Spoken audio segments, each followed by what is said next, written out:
starting off ICEF Berlin at the Women in International Education Awards. We're really excited to be a part of such an amazing evening, and I'm really looking forward to seeing who's winning some of the categories and having a great night with everyone.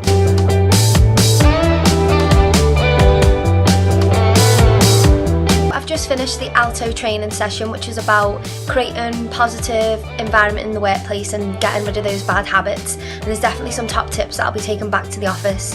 Now I'm just about to go and get ready for the evening drinks reception, and I'm looking forward to catching up with even more of our agents and partners there.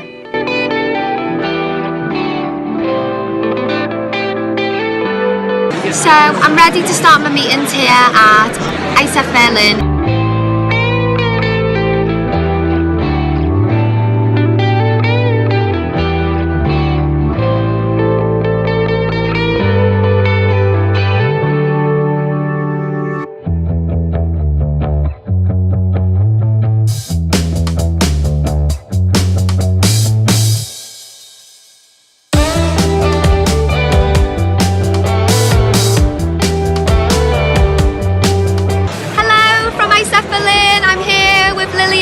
From Brazil, hello! Having a great workshop and looking forward to welcome more of our students into the school.